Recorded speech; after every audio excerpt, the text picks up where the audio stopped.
This video contains images and content generated or assisted by artificial intelligence. Move it, or I'll have security drag you out. Caroline Harrington's voice dripped with disdain as she dismissed Sarafina with a wave of her diamond-clad hand. To the socialite, Sarafina was just a hoodie-wearing nobody trying to scam a first-class seat. Caroline didn't know that the woman she was humiliating was the billionaire architect of the very navigation software the pilot was waiting on to take off. Sarafina didn't argue. She simply pulled out her phone and sent a 4-word text that would not only ground the flight, but dismantle Caroline's entire world. The controlled chaos of JFK's Terminal 4 was a symphony Sarafina Jones knew well. The frantic clicks of roller bags against polished floors, the multilingual announcements echoing from unseen speakers, the low hum of thousands of intersecting journeys. It was the soundtrack of her life. Yet to any casual observer, she was just another face in the river of humanity flowing towards the gates. Dressed in a simple charcoal grey cashmere hoodie, tailored black joggers and a pair of unassuming but meticulously crafted sneakers, Sarafina projected an aura of deliberate anonymity. Her hair was styled in intricate box braids that cascaded over her shoulders, adorned with a few subtle gold cuffs that caught the light. There was no flashy luggage, no ostentatious designer logos screaming for attention, just a sleek, minimalist black leather backpack slung over one shoulder, containing a laptop that held the blueprints for technologies poised to redefine the future of aviation. At 28, Sarafina, or Syria to her inner circle, was the founder and CEO of Ethereum Dynamics, a name that was whispered with a mixture of awe and envy in the exclusive circles of aerospace and technology. Her company, which she had built from a single algorithm she coded in her college dorm room, was now a titan in satellite communication and predictive flight logistics. She was a billionaire several times over, but she wore her success like she wore her clothes comfortably, without the need for external validation. Her journey today was from New York to London, a routine flight on Global Skies Airlines flight GS710. This trip, however, was anything but routine. On the other end awaited a consortium of European investors, a final handshake on a deal that would inject another $5 billion into her latest venture, a revolutionary system for real-time atmospheric data analysis that promised tar to make air travel exponentially safer and more efficient. As she navigated through the priority check-in line, she noticed the subtle glances she received. They weren't looks of recognition, but of assessment. A young black woman in the first-class line, dressed in what appeared to be loungewear, often triggered a silent, judgmental calculus in the minds of others. She'd seen it 1,000 times, the flicker of surprise, the faint curl of a lip, the mental sorting into categories where she seemingly didn't belong. She had long ago stopped letting it bother her.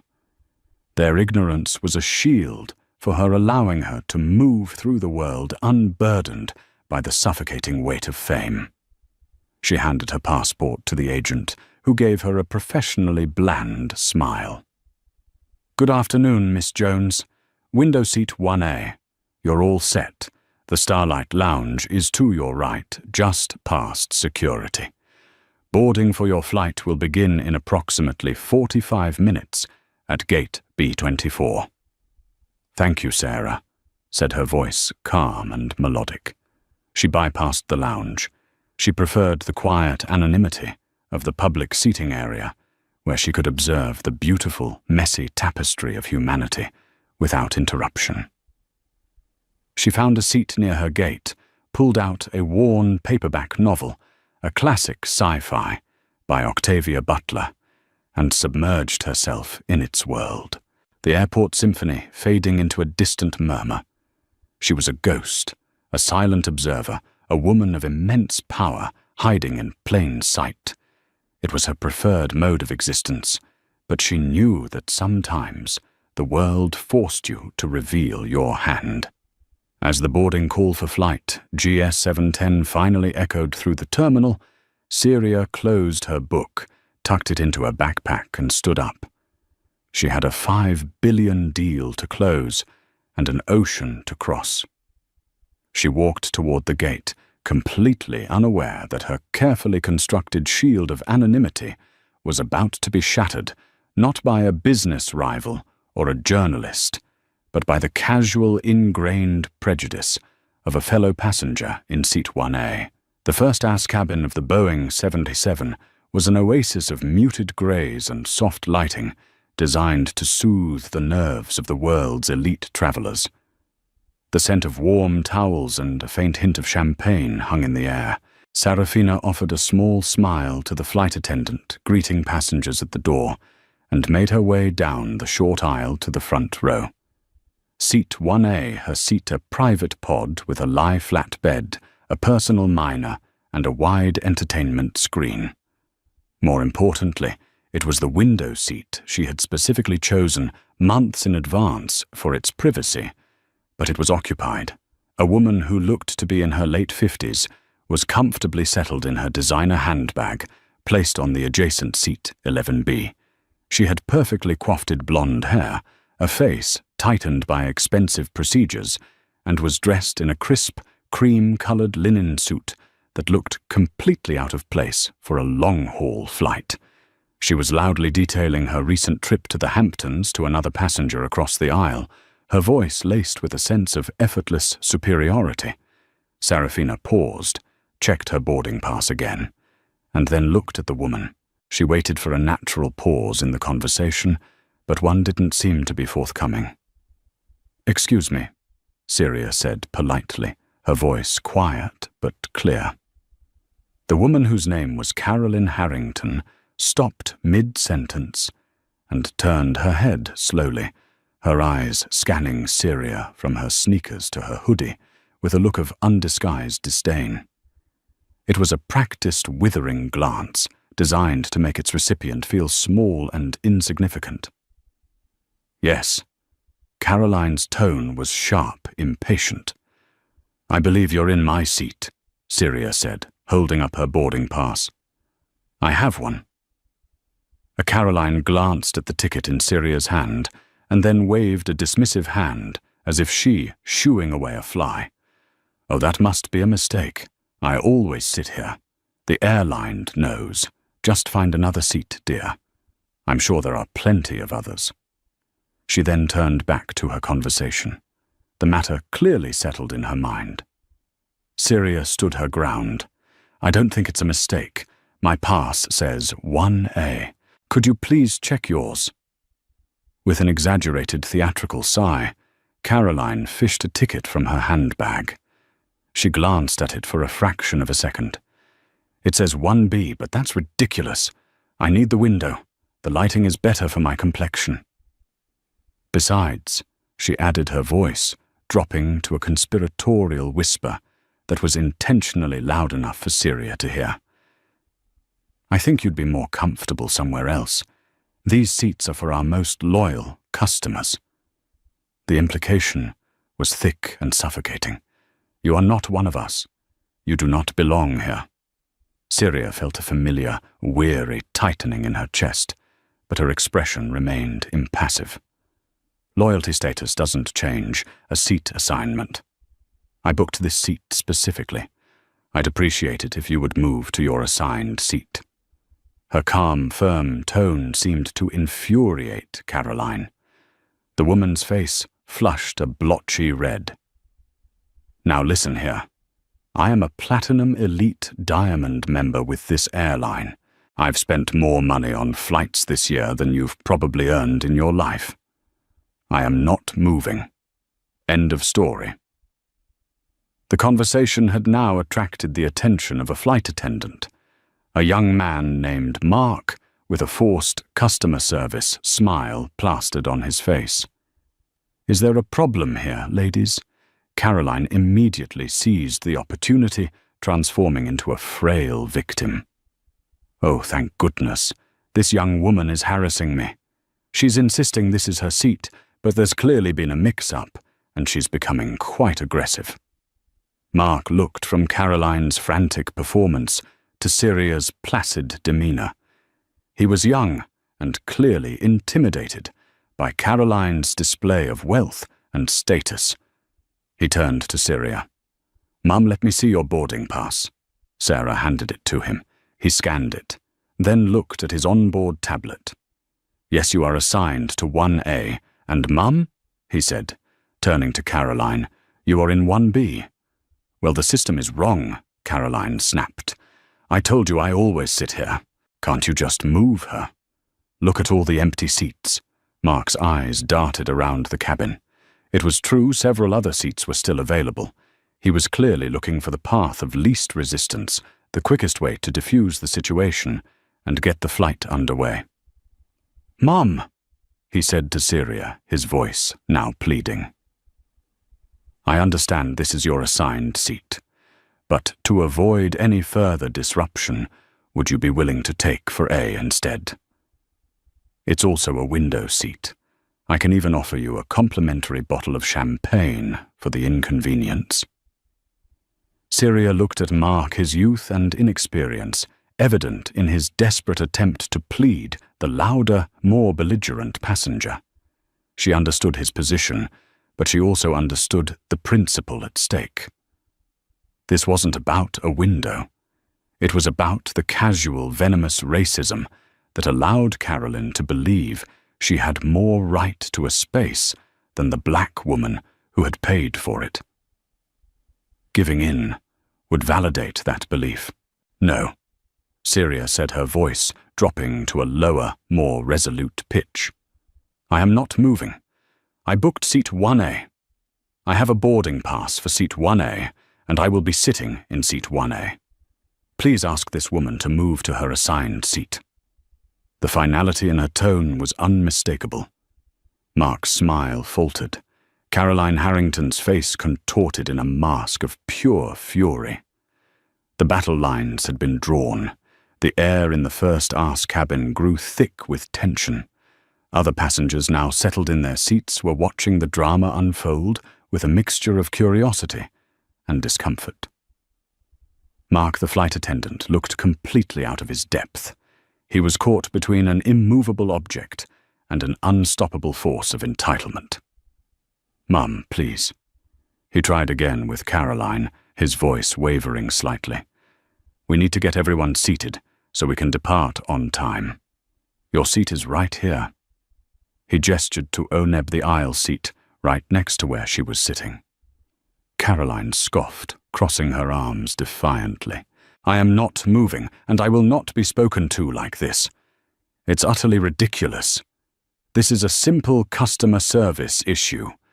The customer, the real customer," she said, glaring at Sarah, "is always right.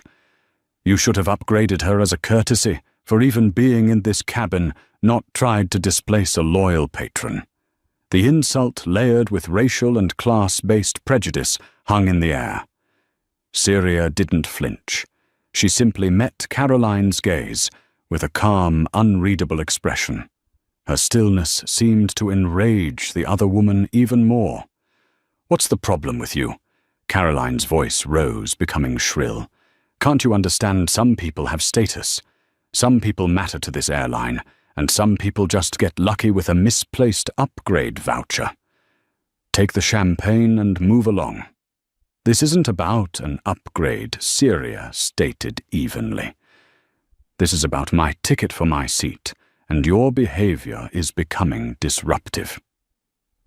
"Disruptive?" Caroline shrieked, her voice echoing through the quiet cabin. "I'll show you disruptive. I'm going to have your job," she snarled at Mark, "and I'm going to file a complaint against this person for harassment." Mark pled visions of disciplinary hearings and angry supervisors dancing in his head. He knew he was losing control of the situation. "Mum, I'm going to have to ask you to lower your voice. I will not. Not until you remove her." A senior flight attendant, a woman named Linda, with years of experience etched around her eyes, arrived from the galley drawn by the commotion. She took in the scene in a single, swift glance. Mark's panicked expression, Caroline's belligerent posture, and Syria's almost pretty, natural calm. "Mark, what's going on?" Linda asked, her voice a low, nonsense hum. "There's a seat discrepancy," Mark stammered. "This passenger is in 1A, but her ticket is for 1B. The passenger for 1A won't take another seat." Linda turned her professional, unsiling gaze to Caroline. "Mum, I need you to move to your assigned seat immediately. We are on a tight schedule, and you are holding up the departure of this aircraft." Caroline seemed to realize that Linda was not as easily intimidated as Mark. She shifted her tactics. "This is outrageous. I am the victim here. I've been threatened and verbally assaulted. I want to speak to the captain now." Linda's eyes narrowed. Involving the captain was a significant escalation. It took a situation from a customer service issue to a potential flight security problem, but Caroline had demanded it, and airline protocol was clear. "Very well," Linda said, her voice cold as ice. "Please wait here." She spoke into her handset, her words clipped and precise. "Captain Roster, we have a passenger dispute in first class that requires your attention, a refusal to comply with crew instructions." The use of that specific phrase, refusal to comply, was a serious code. It changed everything. A hush fell over the cabin. Even Caroline seemed to momentarily grasp that she might have pushed things too far. A few minutes later, a figure emerged from the cockpit. Captain Ava Roster was a tall, imposing woman in her late 40s, with sharp, intelligent eyes and silver streaks in her dark, pulled-back hair. She exuded an aura of absolute, unshakable authority. She was not just a pilot. She was the master of this vessel, and her expression made it clear that she had no time for trivialities. Her gaze swept over the three people standing in the aisle, assessing, analyzing. Caroline immediately launched into her performance. "Captain, thank God you're here," she began, her voice dripping with manufactured distress. "Your staff is allowing this woman to harass me. I have been a loyal customer for 20 years, and I am being treated like a common criminal, all because of a simple ticketing error." Captain Roster listened without interruption, her eyes fixed on Caroline. Then she turned her gaze to Syria. She saw no aggression, no anger. She saw a young woman standing with quiet dignity, her backpack held loosely in one hand, waiting patiently to be heard. "And you, Mom?" the captain asked, her voice a calm, deep baritone. "What is your side of this?" Syria met the captain's gaze directly. "My side is very simple, Captain," she said, her voice steady. "My boarding pass is for seat 1A, that is seat 1A.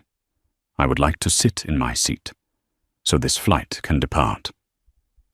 There was no drama, no embellishment, just the simple, unassailable truth. The stark contrast between Caroline's hysterical theatrics and Syria's quiet confidence was not lost on the veteran captain. Ava Roster had dealt with hundreds of disruptive passengers in her career. She knew a genuine grievance from a manufactured one, and she was beginning to suspect this was far more than just a simple seating dispute. Captain Roster held Serafina's gaze for a long moment, seeing a level of composure that was rare in these situations. She then turned back to Caroline Harrington, whose face was a mask of indignant expectation, certain the captain would side with her. "Mum," Captain Roster said to Caroline, her voice leaving no room for argument. "I have your boarding pass information here. You are assigned to seat 1B. This passenger," she gestured to Syria, "is assigned to 1A. This is not a ticketing error. It is the correct assignment. Please move to your seat now." Caroline's jaw dropped. She had expected deference, an immediate apology, and the swift removal of Syria. The captain's blunt, authoritative command caught her completely off guard. But my status," she sputtered. I'm Platinum Elite. Doesn't that mean anything? It means you are a frequent flyer for which the airline is grateful.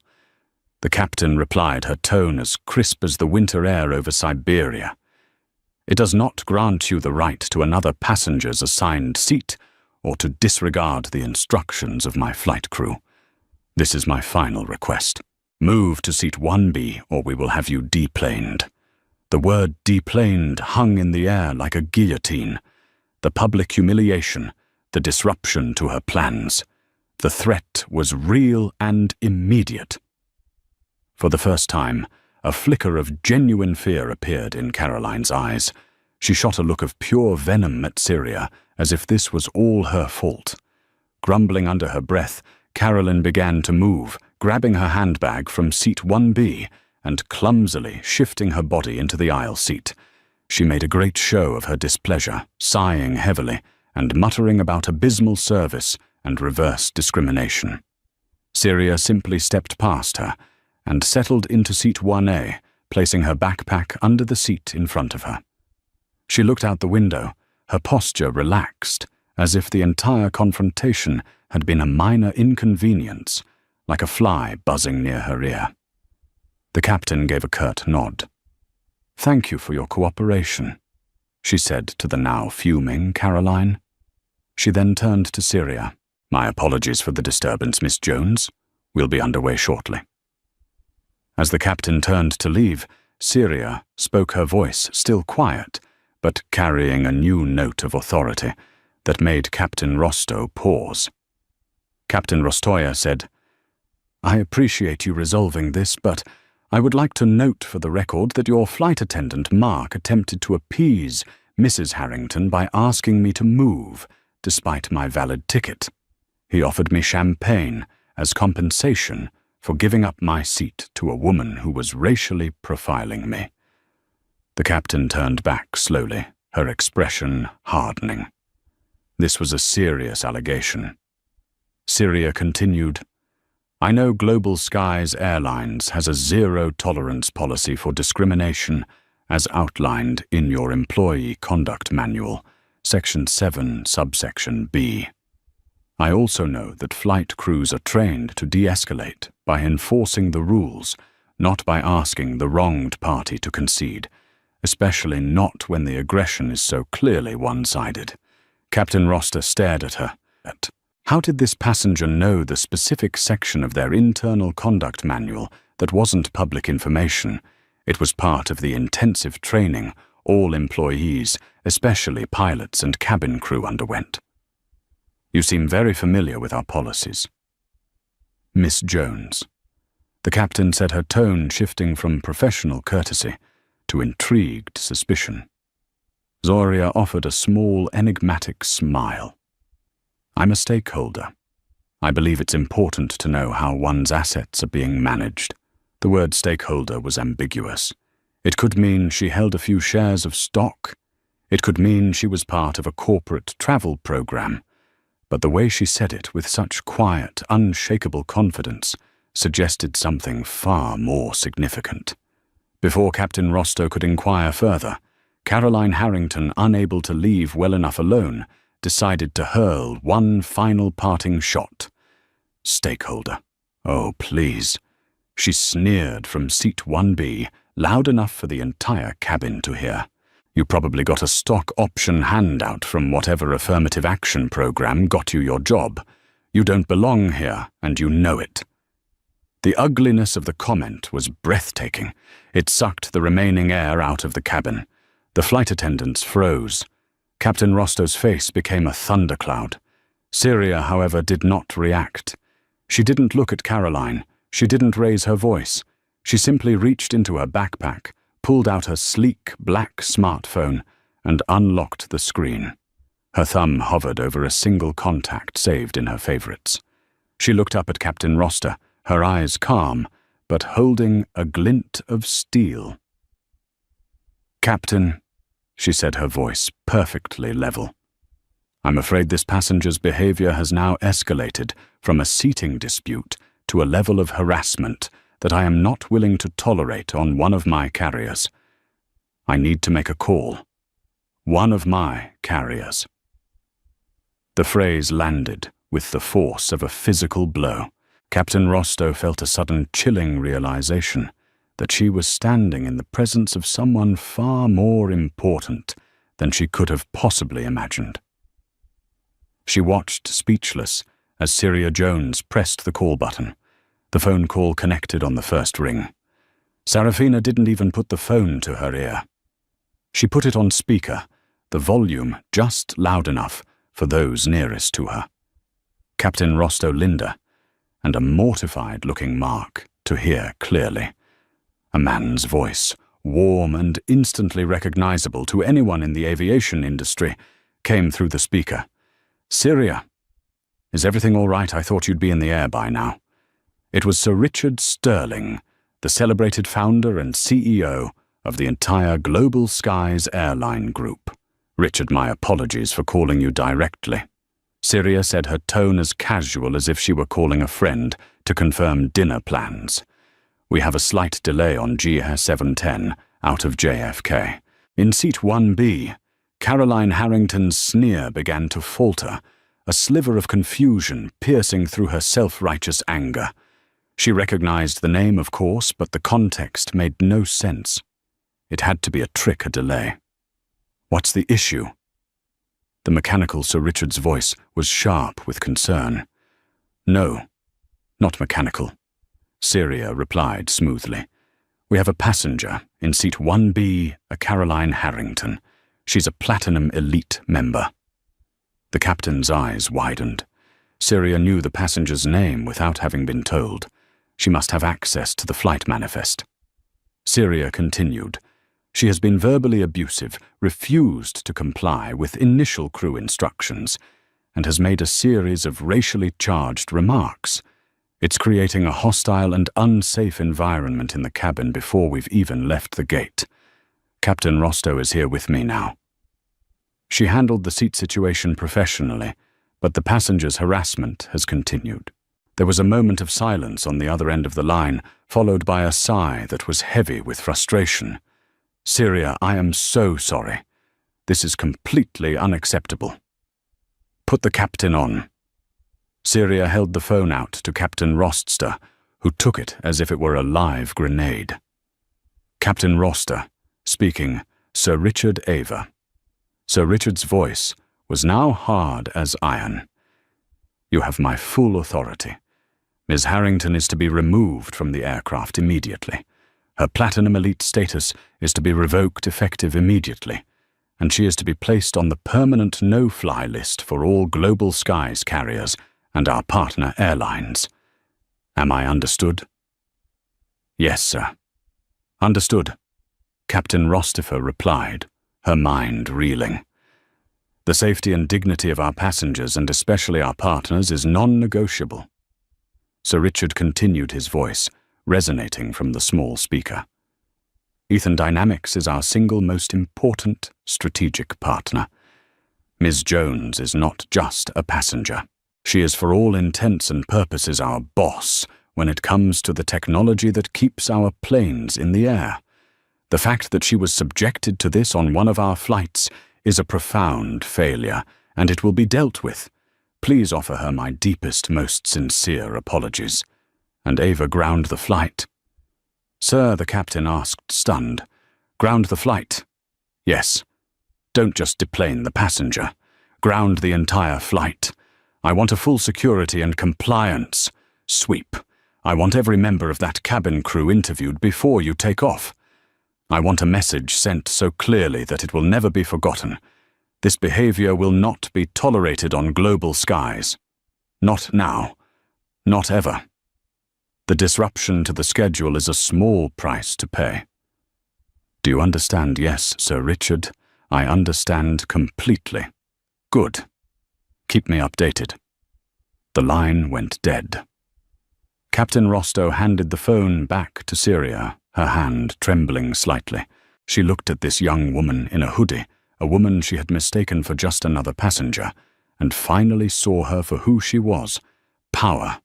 True, quiet, world-changing power. Caroline Harrington, in seat 1B, was ashen, The color had drained from her face, leaving behind a pasty, terrified mask. The words from the speaker had finally penetrated her thick skull of privilege.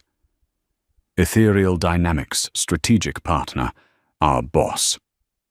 She was beginning to understand the catastrophic miscalculation she had made. Syria tucked her phone back into her backpack, her expression unchanged.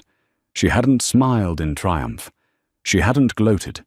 She had simply stated the facts and allowed the consequences to unfold as they must. Captain Rostow turned to Linda, her senior flight attendant. Linda, get on the horn to gate operations. Inform them we are grounding the flight pending a security review. No one gets on or off until I say so. Linda nodded, her eyes wide with shock, and hurried towards the galley. The captain then turned to face the first ass cabin, her voice BMD, with an authority that left no room for doubt. Ladies and gentlemen, this is your captain speaking. May I have your attention, please? Every eye was on her. Due to a serious security and compliance issue in the forward cabin, this aircraft is now grounded. Please remain in your seats. The jet bridge will be reattached, and airport security will be boarding shortly. We will provide you with more information as soon as it becomes available. A wave of confusion and panicked murmurs washed through the entire plane from first class to the last row of economy. A flight being grounded after boarding was a rare and serious event. They were trapped, and no one knew why. No one except for Caroline Harrington, who sat frozen in her seat, finally terrifyingly aware that her world was about to come crashing down around her. The captain's announcement acted like a switch, instantly changing the atmosphere on the plane from one of pre-flight anticipation to tense uncertainty. The low chatter of passengers ceased, replaced by a wave of anxious whispers. Phones were immediately brought out as people tried to message loved ones about the unexpected delay in the economy cabin. Frustration was mounting for them. The source of the problem was a mystery. Some unseen threat in the privileged bubble of first class. Up front, the reality was far more personal and acute. The jet bridge, which had been pulled back in preparation for departure, reconnected to the aircraft with a solid, definitive thud. The sound sealed their fate. They weren't going anywhere. Captain Rostow stood like a statue at the front of the cabin, her presence a clear message that the situation was under her complete control. She directed Mark, the young flight attendant, to stand by the cabin door, his face a mixture of fear and awe, and he kept stealing glances at Serafina, who was now calmly scrolling through emails on her phone, as if grounding a transatlantic flight was a perfectly normal part of her day. Caroline Harrington, however, was visibly unraveling. The bravado and arrogance had evaporated, replaced by a desperate, panicked energy. She started to fidget with the clasp on her handbag, her eyes darting between the impassive captain and the cabin door, as if calculating an escape route. "This is ridiculous," she muttered, trying to regain some semblance of her earlier indignation, but her voice was thin and ready. "You can't do this. I have a connecting flight, a very important meeting." Captain Rostow turned her head, slowly fixing Carolyn with an icy glare. "You should have considered your important meeting before you chose to harass a fellow passenger and disobey a flight crew. Your travel plans are no longer our concern." The cabin door opened, and 2 Port Authority police officers and a stern-looking Global Skies ground operations manager stepped aboard. The sight of uniforms instantly silenced the remaining whispers. This was no longer just an airline matter. The operations manager, a man named David Chen, walked directly to Captain Rostow and spoke in a low voice, but the tension was so thick that snippets of their conversation carried. Full instructions from Sir Richard's office. No fly list has been updated. Luggage is being removed from the hold. Every word was another nail in Carolyn's coffin. She started to breathe heavily, her chest rising and falling in rapid, shallow breaths. She looked around at the other first-class passengers, who were now staring at her with open hostility. She had gone from being a fellow member of the elite to a pariah, the sole reason they were all trapped on the tarmac. The two police officers, guided by a subtle nod from the captain, walked down the aisle and stopped right next to seat 1B. Mum, the taller officer, said, his voice polite but firm. "We're going to have to ask you to gather your personal belongings and come with us." Caroline stared at him, her eyes wide with disbelief. You can't be serious. You're kicking me off the plane." "We are, Mum," the officer confirmed. "Please, let's not make this any more difficult than it needs to be." This was the final public humiliation, the moment of reckoning. Caroline's composure shattered completely. "No, I won't. I haven't done anything wrong. It's her," she shrieked, pointing a trembling finger at Sarah. "She's the one who caused all this trouble. She set me up." Syria didn't even look up from her phone. Her complete and utter disinterest was in its own way the most devastating response possible. It communicated more clearly than any words that Caroline Harrington was beneath her notice, a trivial nuisance that had now been dealt with. The officers exchanged a weary look. They had seen this 100 times. The entitled passenger who couldn't believe the rules applied to them. "Mum, you can either walk off this plane on your own, or we can escort you," the second officer said, his hand moving subtly towards his belt. "The choice is yours." Faced with the undeniable reality of her situation, Caroline seemed to deflate. The fight went out of her, replaced by a pathetic, whimpering defeat. Tears began to stream down her face, ruining her expensive makeup. So she clumsily gathered her handbag and her copy of a glossy magazine. As the officers led her down the aisle, she was forced to endure the walk of shame. Every passenger she passed stared at her, their faces a mixture of contempt, anger, and pity. The woman in the cream linen suit, who had boarded the plane with such haughty confidence, was now a weeping, disheveled mess being frog-marched off an airplane by the police. The karma was swift, brutal, and exquisitely public. When they reached the door, she cast one last, pleading look back, as if hoping for a last-minute reprieve. But there was none. She was ushered out onto the jet bridge, and the cabin door closed firmly behind her. The grounding had served its purpose. A message had been sent. Caroline Harrington's exit was not the end of the matter, but merely the end of the first act. Once she was on the jet bridge, the reality of her predicament began to sink in with devastating clarity. She wasn't just being sent back to the terminal to rebook. She was being treated like a criminal. The two Port Authority officers escorted her not to the departures lounge, but to a small, sterile security office tucked away in the bowels of the terminal. David Chen, the Global Skies manager, followed them in holding a tablet. "Mrs. Harrington," he began, his voice devoid of any sympathy. "As of 15:30 Eastern Time, your Global Skies Platinum Elite membership has been permanently revoked. Furthermore, you have been placed on the internal no-fly list for our airline and all 32 of our Star Alliance partners. Any existing bookings you have will be cancelled. A refund for the unused portion of this ticket will be processed, minus a significant penalty for causing a flight delay and interfering with the duties of a flight crew." Each sentence was a hammer blow. "No, you can't," she stammered. "I fly with you every month. My business, your business will have to find another carrier," Chen said flatly. He wasn't finished. "The Port Authority is also citing you for disorderly conduct. And because your actions led to the grounding of the flight and required a full security sweep, Global Skies will be seeking financial compensation for all associated costs. Our legal team will be in touch with you." Caroline stared at him, aghast. This was a nightmare. This went far beyond being kicked off a flight. This was an attack on her lifestyle, her reputation, her entire world. The financial and social consequences were catastrophic. Meanwhile, back on the plane, the second twist in the story was quietly unfolding. Captain Roster, having confirmed Caroline's removal, walked back to seat 1A.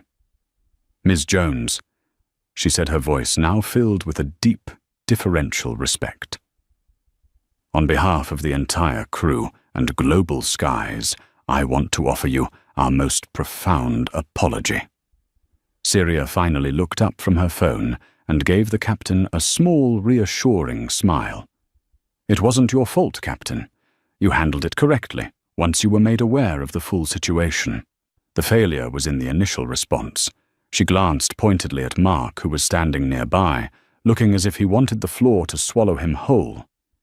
"He will be retrained," Captain Rostow assured her, along with the rest of this crew. Sir Richard was very clear. "This is a teachable moment for the entire airline." "Good," Syria said. She then leaned in, slightly lowering her voice. "Now, Captain, I need to ask you for a favor.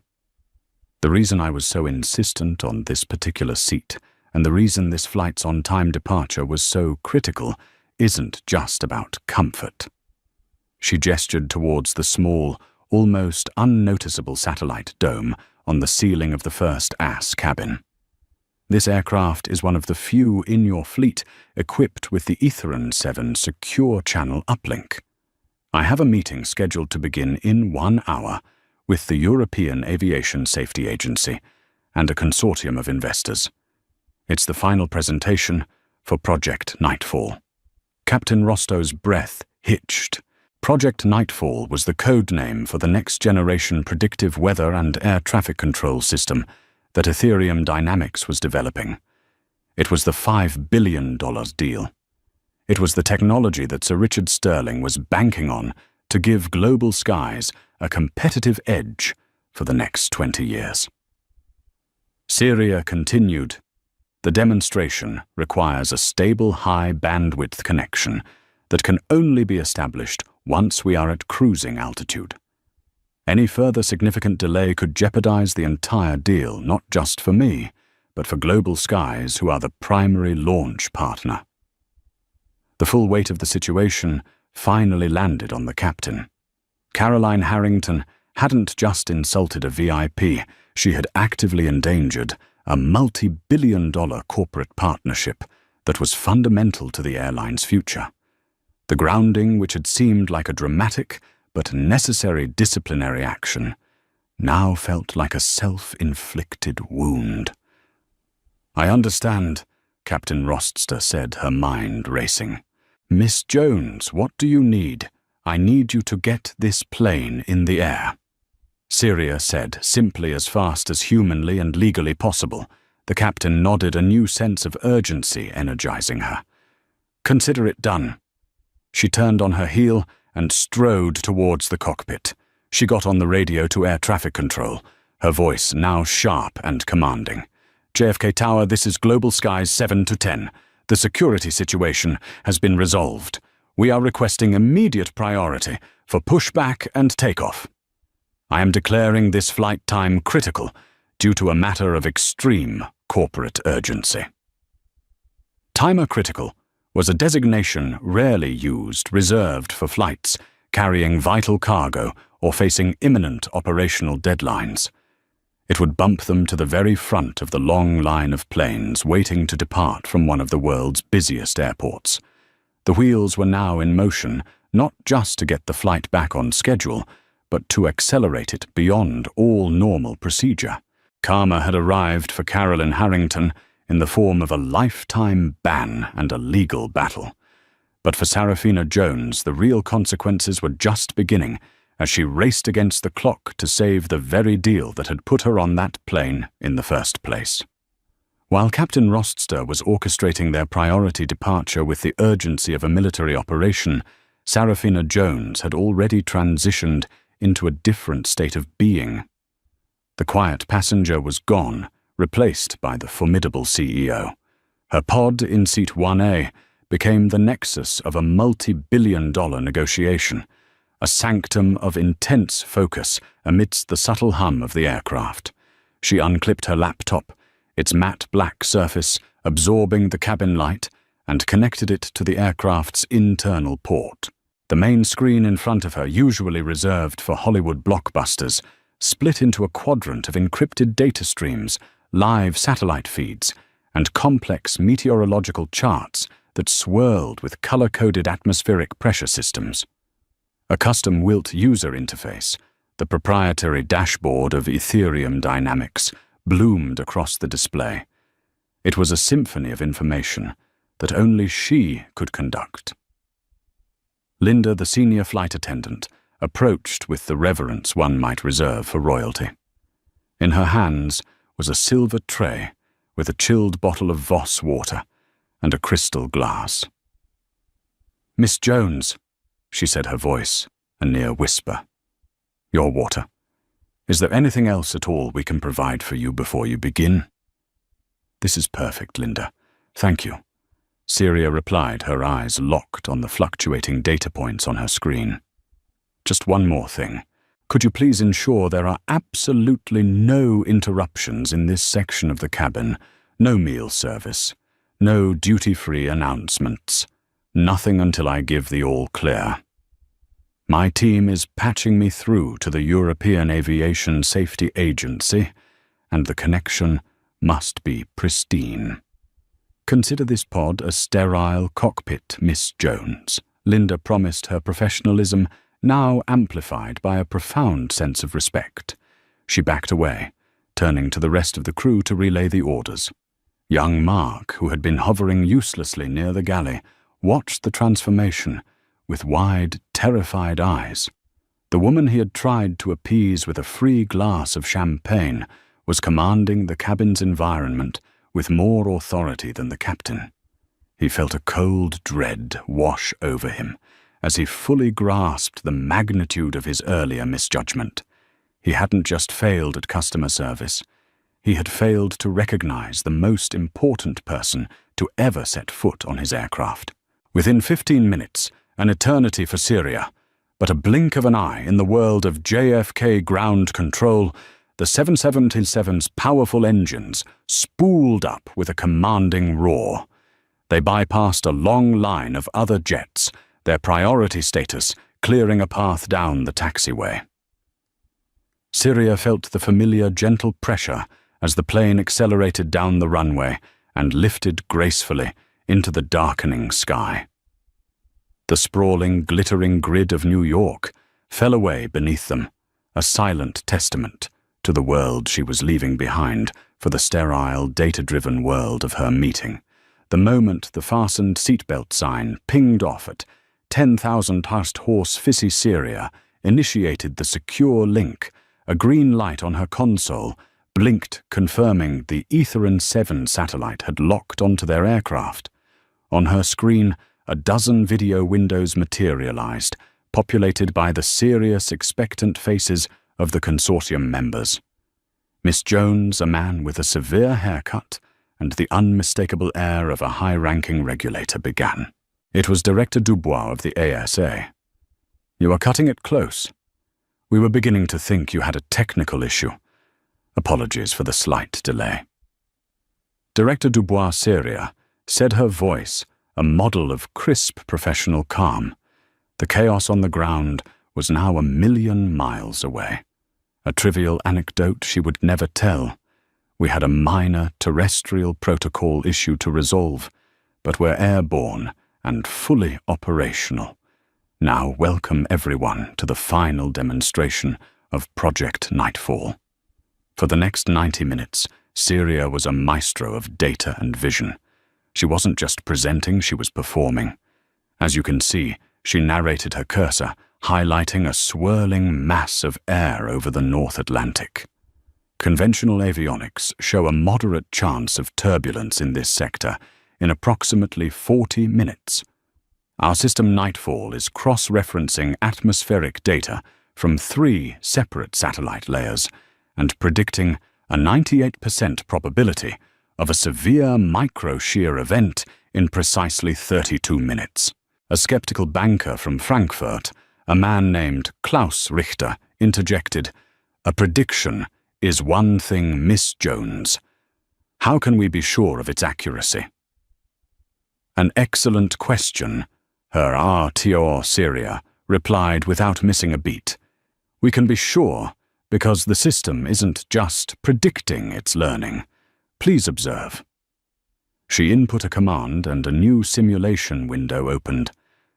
"I am now running our current flight path through the Nightfall Rotting algorithm. It has plotted a new course, a deviation of only 3 degree north that will not only bypass the sheer event entirely, but will also, as you can see from the live fuel consumption projection, save this aircraft approximately 400 gigajoules of fuel. We are not just making the flight safer, we are making it more efficient and profitable." She continued demonstrating the system's fail-safe capabilities by simulating a catastrophic sensor failure.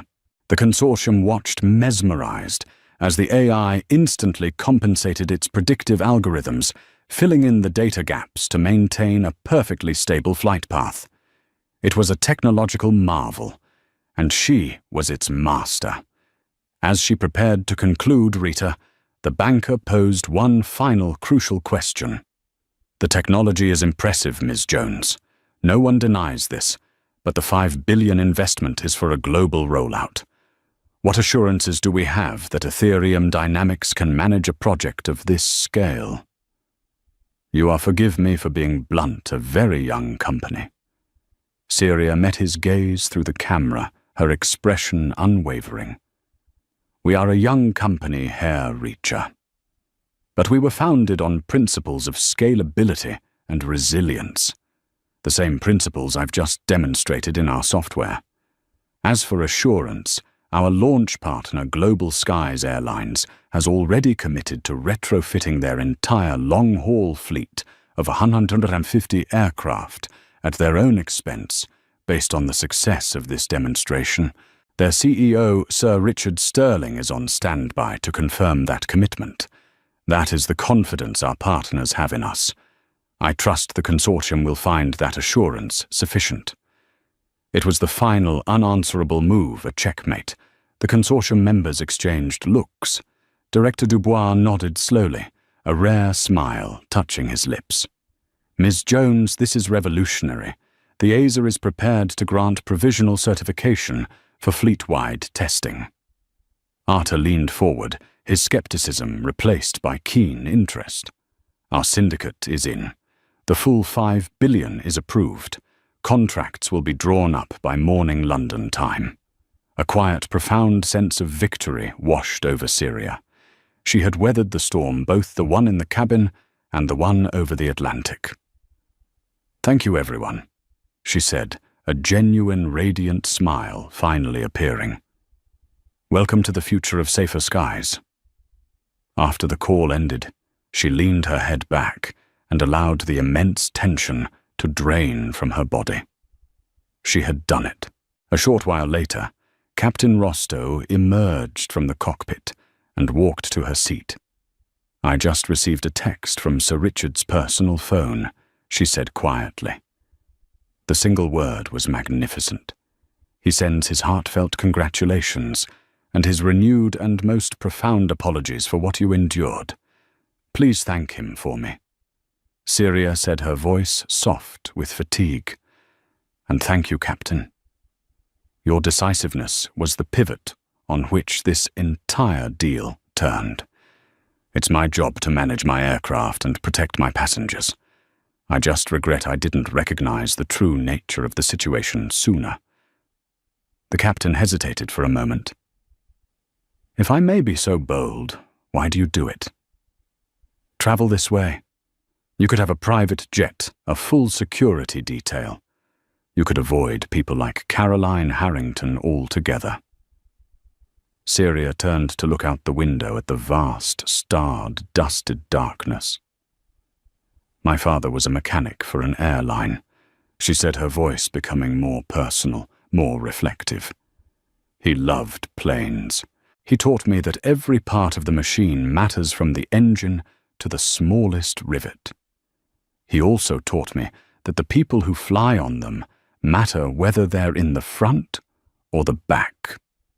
When I fly commercial, I see the machine and the people up close.